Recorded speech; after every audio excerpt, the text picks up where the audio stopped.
अभी जस्ट 2 घंटे पहले एक इंटरव्यू आया स्काई स्पोर्ट्स क्रिकेट पे जेसन गिल्स्पी का, और मैंने अभी वो देखा और मैंने कहा मुझे उस पर बात करनी चाहिए आई थिंक।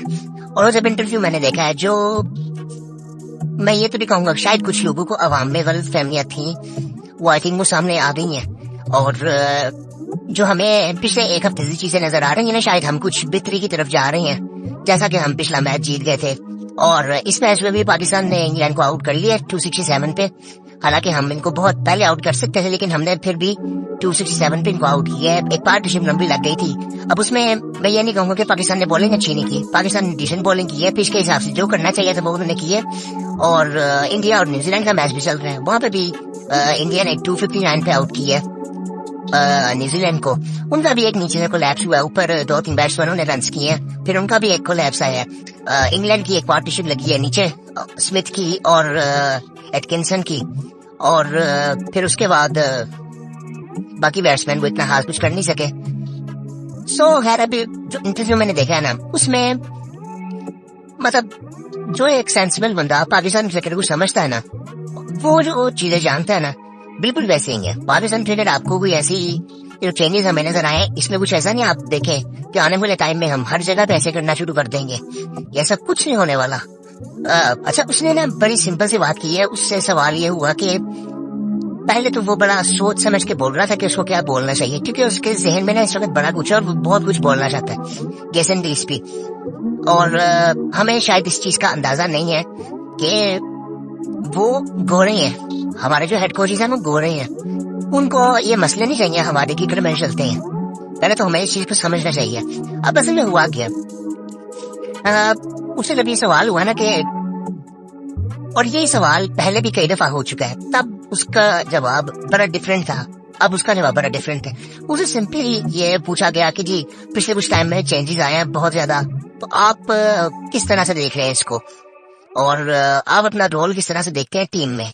ये सवाल जब इससे पहले होता था, जब ये आया था अभी, तो उसने कहा कि मुझे ना पूरा कंट्रोल मिल गया रेड बॉल का, जो कि मोहसिन नकवी साहब ने दिया था हेड कोचेस को कि जी आपका पूरा कंट्रोल है, आप जो जिस तरह से चाहते हैं ना वो हो जाएगा।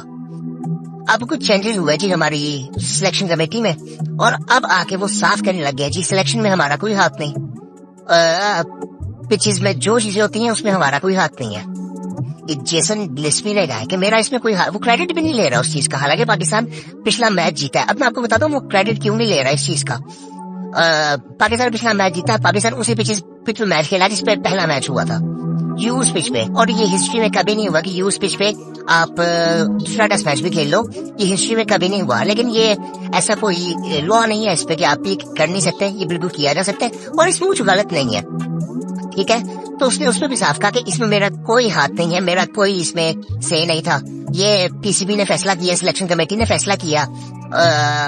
और इसी तरह से जो स्पिनर्स ऐड हुए हैं वो भी उनका पूरी तरह से फैसला है, मेरा इस पे कोई हाथ नहीं है। और यही बात जब पहले हुई थी, इससे पहले एक पॉडकास्ट भी आया था पीसीबी का जेसन गिल्स्पी के साथ, जिसमें शान मसूद भी थे तब भी, और उससे पहले भी जब मीटिंग्स काफी हुई है मोहसिन नकवी साहब के साथ, और उन्होंने बिल्कुल साफ कहा था कि जी आपके हाथ में आप जो कहेंगे उस तरह से चीज हो रहेगी। और बाद में जब चेंजेस हुए, सो अब आके उसने साफ कहा कि जी इसमें मेरा कोई हाथ नहीं है। हालांकि पाकिस्तान जीता है, और ये कोई, मैं आपको एक बड़ी सीधी बात बताऊंगी कि पाकिस्तानी कभी नहीं करेगा कि वो क्रेडिट ना ले उस चीज का जिसमें उसका कोई हाथ ना हो, और आप उसमें जीते भी हो और उसमें बदनामी भी किसी चीज की ना होनी हो।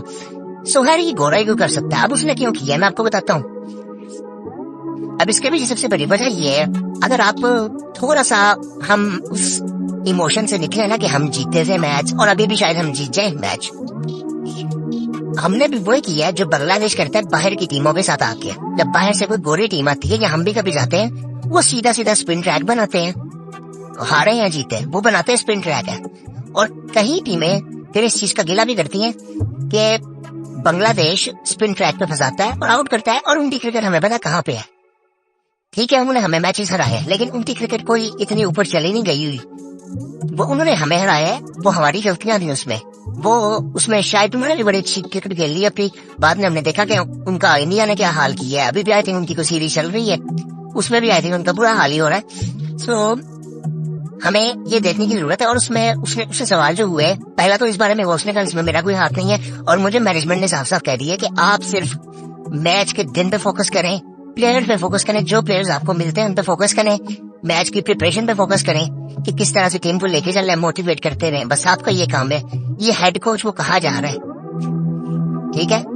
और ये शॉर्ट टर्म में ना ये चीजें बड़ी अच्छी लग रही है जी। है तो वो गोरा, उसने बड़े साफ तरीके से कहा, उसने कहा कि मुझे ना एक चीज तो समझ आ गई है कि मैं हूं तो फॉरनर, यहाँ पे मुझे अगर यहाँ पे मुझे काम करना है तो मुझे ये चीज समझनी पड़ेगी कि मैं एक फॉरनर हूँ और मैं अपने मुल्क में नहीं हूँ, और यहाँ पे सब चीजें मेरे मुताबिक नहीं हो सकती। यहाँ इनका काम करने का तरीका बिल्कुल अलग है। और जनरली दुनिया में कोई भी अदारा, कोई भी कामयाब इदारा नहीं जाना चाहिए, कामयाब इदारा चलता है, उसकी जो बेस होती है ना वो स्टेबिलिटी होती है, कंसिस्टेंसी, कि चीजें स्टेबल हो, उसमें बार बार चेंजेस न किए जाए। सो इसीलिए वो कामयाब इदारा होता है। और हम लोग, हमारे मुल्क का हर इदारा, पीसीबी तो एक मिसाल ऐसी है ना कि जो कि सबको नजर आती है, हमारे हर इदारे का यह हाल है, स्टेबिलिटी किसी में नहीं है। सो उसने कहा कि इसमें मेरा कोई सही नहीं था। उसके बाद उसने ना उसका क्रेडिट लिया कि पिचेस हमने जिस तरह से बनाई, ब्रोक्स ने कहा मेरा कोई हाथ नहीं है, वो सब सिलेक्शन कमेटी आती है, वो अपनी से रखते हैं, वो जिस तरह की पिच चाहते हैं वो उस तरह की पिच बनाते हैं, टीम भी वो बताते हैं, वही टीम खेलती है, दैट्स इट। और मेरा सिर्फ इतना काम रहेगा कि ये हेड कोच कह रहा है पाकिस्तान नेटबॉल का, कि मेरा सिर्फ इतना काम रहेगा कि प्लेयर जो खेल रहे हैं और उनको प्रिपेयर करना बस, और उनको मोटिवेट करते रहना, स्ट्रेटेजी बनाना, ये सारा मेरा काम है सिर्फ। और उसके बाद उससे भी सवाल ये हुआ कि शान मसूद क्या सोच रहा है इस बारे में। अब मैंने ये पहले भी बात की थी कि शान मसूद भी कोई इतना कंफर्टेबल था नहीं इस चीज में कि हम इस स्ट्रेटेजी से रहें। उसकी मैं आपको वजह बताता हूँ। ये स्ट्रेटेजी सिर्फ इस वक्त ही चल सकती है, ये शॉर्ट टर्म में तो हमें कामयाब मिल रही है कि हम मैच जीत रहे हैं, सारा कुछ हो रहा है। क्या अच्छा लॉन्ग टर्म में हम इनको आउट कर सकते हैं? मतलब हमारे फास्ट बॉलर्स क्यों अच्छे थे, उन्हीं विकेट्स पे आउट करते थे, जो बैटिंग विकेटें होती थी बिल्कुल टाइट विकेटें होती थी। और ये सवाल उससे हुआ कि पाकिस्तान के जो बॉलर्स निकल के आते थे, लेकिन अगर आप ऐसे पिचेस बनाओगे तो पाकिस्तान की जो बॉलिंग लाइनअप एक बनती थी, एक बेंच स्ट्रेंथ पहले होती थी, अब तो नहीं है। और वो फास्ट बॉलर्स जो निकल के आते थे कि अब वो उस तरह से निकलेंगे, उस पर उसने फिर खामोशी इख्तियार की थी। और फिर उसने जवाब दिया कि हाँ ये चीजें थी बिल्कुल, और ऐसा होगा, और ये आगे हमें नजर आएगा, और नजर आ भी रहा है। पिछले 2-3 सालों में आप देखें, आपको कौन सा ऐसा फास्ट बॉलर मिल गया है? शाहीन की जब से फॉर्म गई है, आपको कोई ऐसा फास्ट बॉलर आपको नजर नहीं आता, आप नाम ही नहीं ले सकते कि वो बिल्कुल रेडी है या उसमें वो पोटेंशियल उस तरह का है। आपका इस वक्त सबसे बेहतरीन स्किल वाइज बॉलर अगर आप बात करते तो आप नसीम शाह की बात करते हो, फिर उसके बाद आप बात करते तो शाहीन किसी हद तक आ जाता है, और ये सारे ना 130 वाले हैं। नसीम चला जाता है 140 पे, लेकिन वो भी उसकी भी वो अभी इंजरी के बाद वो उस तरह से वापस आया नहीं जिस तरह उसकी पेस पहले थी। 145 पर रेगुलर करता था, वो भी वो अब 140 पे आया हुआ है। शाहीन 130 125 पे बॉल करता है, 145 पे वो भी करता था। सो आपके पास वो फास्ट बॉलिंग तो उस तरह से तो नहीं है। सो बिल्कुल अगर हमारी ये स्ट्रेटेजी रहेगी ना कि हमने इस तरह की पिचेस बना के इसको ऐसे करना है, इसको ऐसे करना है, हमें एक बैलेंस ढूंढना पड़ेगा लॉन्ग टर्म में अगर आप अच्छी टीम बनाना चाहते हैं। मैं इसलिए कहता था कि वो जो बात होती है ना, मीर वाला साहब करते थे कि यार पिचेस इस तरह की बनाओगे तो फास्ट बॉलर को करें, स्पिनर को भी करें और बैट्समैन को भी करें। मुख्तलिफ दिनों में हो सकता है, लेकिन पिचेस उस तरह की बनाओ। अब ये स्पिन ट्रैक्स जो है ना, अभी कहाँ पे हम मोस्टली देखते हैं, आप अगर आप श्रीलंका में देखते हैं, श्रीलंका में मैं कहता हूँ किसी हद तक बैलेंस होता है, ठीक है। लेकिन बांग्लादेश में वो बिल्कुल ही वो इस तरह कर देते हैं कि बिल्कुल ही लो बाउंस हो जाता है। सो ये सारी चीजें बांग्लादेश में हो रही होती हैं, और ये लॉन्ग टर्म स्ट्रेटेजी ये हो नहीं सकती। मतलब एट सम पॉइंट जो सीम स्विंग को अच्छा नहीं खेलती, वहां पे हमें सीमिंग ट्रैक्स भी बनाने पड़ेंगे। क्या हम वो करेंगे कभी? क्योंकि सीम स्विंग तो हम उसमें फंसेंगे, मैं आपको बता रहा हूँ। और ये पता नहीं मुझे नहीं पता किस बंदे ने ये कहा था कि पाकिस्तान स्पिन बॉलिंग को अच्छा नहीं खेलता। ये पिछले कुछ टाइम में बात ही चल रही थी, और पिछले कुछ टाइम का डेटा, पिछले 5 साल का डेटा अब ये भी पिछले मैच में दिखा रहे थे कि हम सबसे बेहतर है स्पिन को खेलने में। सो ये सारी बातें होती हैं।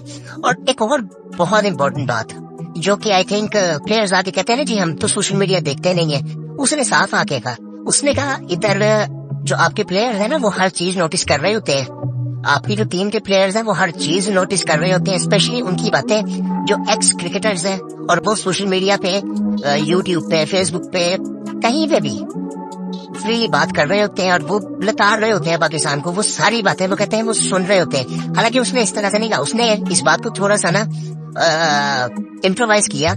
उसने कहा कि वो जब पाकिस्तान के हक में बात करते हैं ना तो ये मोटिवेट होते हैं, और पिछले कुछ टाइम में हम सबको पता है कोई हक में बात नहीं कर रहा, सब पाकिस्तानी प्लेयर्स को इंडिविजुअली नाम लेके जलील कर रहे हैं। सो मोटिवेशन तो कहीं से नहीं आएगी। सो पहली बात ये, और दूसरी बात ये कि ये सब ये सोशल मीडिया पे एक्टिव है, ये सब ये नोटिस कर रहे होते हैं कि क्या हो रहा है और कौन हमारे बारे में क्या कहता है, ये सब नोटिस होता है। और ये पहले किसी ने आके बात नहीं की, हर प्लेयर आगे कहता है जी हम तो सोशल मीडिया देखते नहीं, मेरा सोशल मीडिया बंद है। न कभी किसी कोच ने आके बात की है, न कभी किसी बंदे ने आगे ऐसे कहा कि यार इनका सोशल मीडिया बंद करो, बिल्कुल सोशल मीडिया इन्होंने बिल्कुल देखना ही नहीं है। कोई ऐसी चीजें नहीं होती। ये उसने बात किया, अब उसका उसमें कंट्रोल कोई नहीं है, उसने मेरा कोई कंट्रोल नहीं है जी इस पे, मेरी एक लिमिट है और मुझे वो बता दी गई है। ये उसने कही है बात कि मुझे बता दी गई है मेरी लिमिट, और मैं अब उसमें रह के काम करूंगा। और मुझे लगता है कि शायद ये छोड़ भी जाए, इसमें भी कोई आई थिंक शॉकिंग बात नहीं होगी कि वो छोड़ के चला जाए। कोई अपनी जिंदगी मुश्किल नहीं करना चाहता, और वो ये पहले भी ऐसे होता रहा है कि लोग तंग आके छोड़ते रहे। मुझे तो डर ये पड़ गया था इंटरव्यू देख के कि शान मसूद भी जाना न छोड़ जाए, क्योंकि वो भी ऐसी भी स्ट्रेटेजी बनाना नहीं चाहता था। वो ठीक है हम जीत रहे हैं मैच, बट ऐसी स्ट्रेटेजी कोई बनाना नहीं चाहता था। ये एक शॉर्ट टर्म स्ट्रेटेजी है, आने वाले टाइम में पता चलेगा। अब हमने अभी देखे आप वाइट बॉल खेलने हमें ऑस्ट्रेलिया जाना है, सो कौन से फास्ट बॉलर हम लेके जाएंगे। मेरे लिए सबसे इम्पोर्टेंट चीज ना ये थी कि वो तो क्लैरिटी मुझे वो उसकी प्रेस कॉन्फ्रेंस में नजर आ गई थी कि ये इस तरह के फैसलों से ना ये खुश तो नहीं है कि इस तरह से काम होते हैं।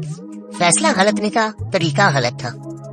ठीक है, ये शॉर्ट टर्म में ये चीज काम कर सकती है कि हम ऐसे करेंगे, इस सीरीज को हम वैसे जीतेंगे। अगर ये बात इतनी है तो फिर तो बड़ी अच्छी बात है, और ये सबको पता है कि आखिर जावेद ने की है, लेकिन शायद तरीका ठीक नहीं था। आपको जेसन क्रिस्पी को भी इन्वॉल्व करना चाहिए था हर चीज में, कि आप भी बताएं। मेरे ख्याल से अगर उसका सही होता तो वो चेंजेस कभी ना करता इस तरह से कि पहले टेस्ट मैच में एक बिल्कुल डिफरेंट टीम के आप पहले टेस्ट मैच से पहले ही आप निकाल देते। मुझे समझ नहीं आती कि आखिर जावेद को कौन लेके आया एकदम, आप उस टेस्ट से पहले ले आते उसको, ताकि जो चेंजेस होने थे वो पहले ही हो रहे थे। आपकी टीम अनाउंस होती है पहले टेस्ट की, और फिर दूसरे तीसरे टेस्ट की टीम अनाउंस होती है। सो ये लॉन्ग टर्म कोई स्ट्रेटेजी ऐसी हुई नजर आती नहीं, और इसमें कामयाबी नहीं है। और ये जो हमारा असल में मसला जो हमारा है ना, हमारे काम करने का तरीका है, प्रोफेशनलिज्म में कभी ऐसी चीजें होती ही नहीं है। और फिर मैं दोबारा कहता हूँ, ये बिल्कुल कोई शॉकिंग बात नहीं होगी कि वो 2 महीने बाद आके कहे कि जी मैं तो बस जा रहा हूँ, या मे बी ये WTC खत्म होती है तब कह दे, अपना पूरा जो उसका टेन्योर है वो पूरा ना करे। हो सकता है। मुझे शान मसूद का भी डर है कि शायद वो भी रिटायर वो हो जाए, वो कहे कि मैंने नहीं पाकिस्तान की कप्तानी करनी, क्योंकि जिस तरह से चीजें हो रही हैं उस पे एक शान मसूद। और मैं आपको बताऊं, ये कोई और कैप्टन होगा ना, ये प्रेशर उसने हैंडल ही नहीं करना था। इसकी सबसे बड़ी वजह ये थी कि ये पढ़ा लिखा जरा था, और वो जरा उसको ना अपने अंदर ऑब्जर्व कर गया सारा कुछ शान मसूद की बात कर रहा हूं मैं। वरना अदरवाइज ये सारी चीजें समझना और उसको अच्छी तरीके से हैंडल करना ये सबकी बस की बात थी नहीं।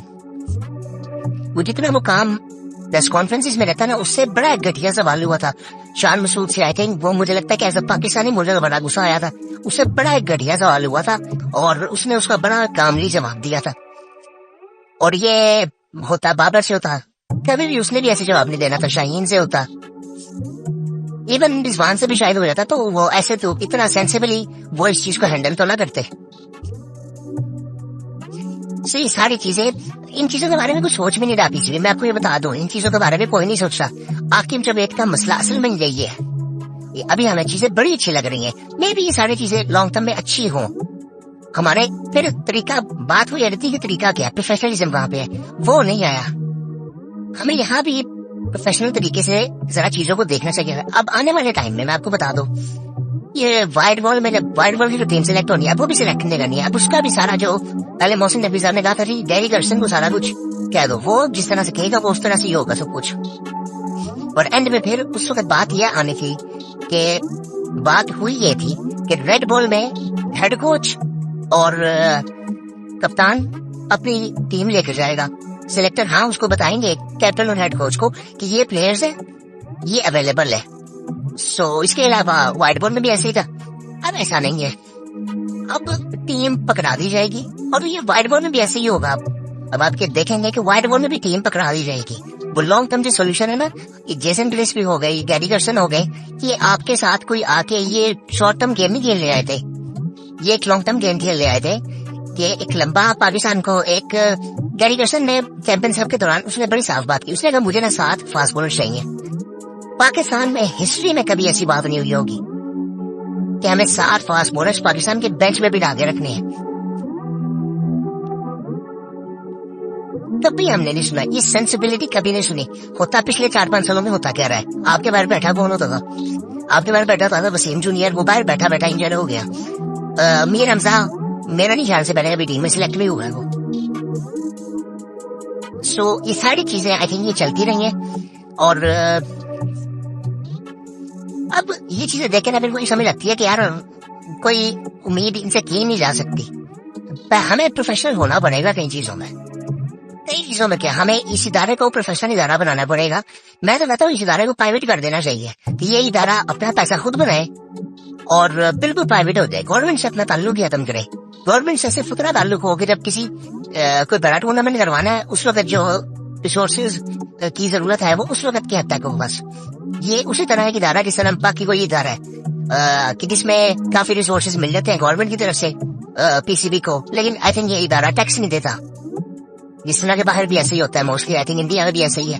इंडिया में तो बहुत ज्यादा प्राइवेट है, वो उनकी तो इन्वॉल्वमेंट बहुत ज्यादा कम है, वो प्रोफेशनल हमसे बहुत ज्यादा है। लेकिन हमारे यहाँ पे ऐसा, मुझे हैरान ये कि हमारे यहाँ पे 1150 बंदा 1100 से 1200 बंदा काम करता है पीसी में करता गया। वो कर क्या रहा है हमें कुछ नहीं पता, वो कर क्या रहा है, कौन सा काम है सब कर रहे हैं। मेरे ख्याल से सबसे वेले वो लोग होंगे इस वक्त।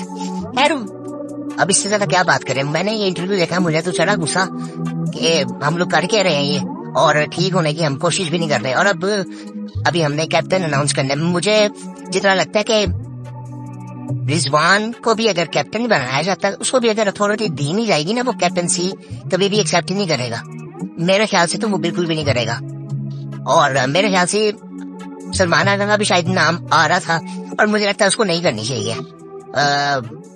शान मसूद का भी नाम आ रहा है। तो ये सारी चीजें आई थिंक चल तो रही हैं। मे भी शान के भी चांस लगते हैं क्योंकि वो टेस्ट की भी कैप्टनसी कर रहे हैं। लेकिन मुझे न मोहम्मद रिजवान का कहीं ना कहीं मुश्किल लगता है कि अगर इसी तरह से चलता रहा तो वो आई थिंक मेरे नहीं ख्याल से वो एक्सेप्ट करेगा।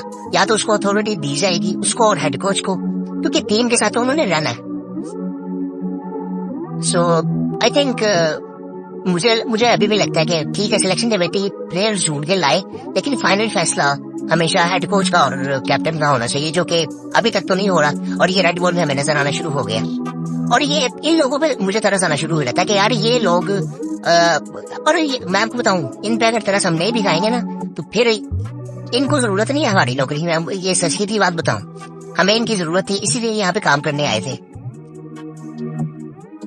इससे पहले तो आपको कोच मिल ही नहीं रहा था, कितना अर्सा हम कोच ढूंढ रहे हैं।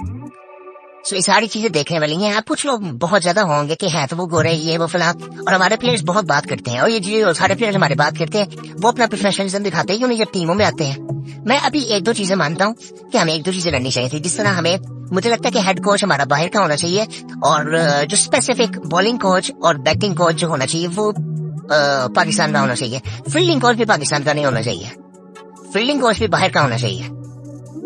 फील्डिंग में जो हमारा हाल है वो हमें पता है, उसमें भी बहुत हमें आई थिंक अपग्रेडेशन की जरूरत है। जो नए नए तरीकाकार है फील्डिंग में, जो स्ट्रेटजीज होती हैं, जो फिटनेस उस तरह की चाहिए वो हमें पता ही नहीं है। सो वो बाहर का एक कोच होना चाहिए उसका भी। बैटिंग बॉलिंग में हम कह सकते हैं किसी हद तक कि पाकिस्तान में आप ढूंढ सकते हैं, बहुत आपको मिल जाएंगे, अच्छे बैट्समैन भी मिल जाएंगे, अच्छे बॉलर्स भी मिल जाएंगे और पास्ट में आते भी रहे हैं। लेकिन हेड कोच नहीं, ओवरऑल जो स्ट्रेटजी है ना वो हमें एक प्रोफेशनल ही बना के दे सकता है। हमारे जो है ना ये ठीक है, इन्होंने कोशिश भी किए होते हैं लेकिन वो फिर भी उतने प्रोफेशनल होते नहीं है। वो इमोशन जब आगे आ जाते हैं ना तो प्रोफेशनलिज्म रहता नहीं है। इवन आप ये देखें, ये इंटरव्यू है स्काई स्पोर्ट पे, इंटरव्यू देने वाला कौन था? ऑस्ट्रेलियन। लेने वाला कौन था? इंग्लैंड इंग्लिश क्रिकेटर था वो भी। सो देखें वो आपस में बैठ के इतनी सेंसिबली बात कर सकते हैं। सो बस इससे ज्यादा बात करने की आई थिंक मुझे जरूरत नहीं है। लेकिन ये आई थिंक फिर इस तरह की जब चीजें होती है ना तो फिर उम्मीद ऐसी कोई नजर आती नहीं है। सो बाकी आई थिंक अभी पाकिस्तान का मैच चल रहा है, इंडिया का मैच चल रहा है, उसके बारे में फिर बात करेंगे जब वो खत्म होगा दिन पहला, तो फिर आपसे मुलाकात होती है।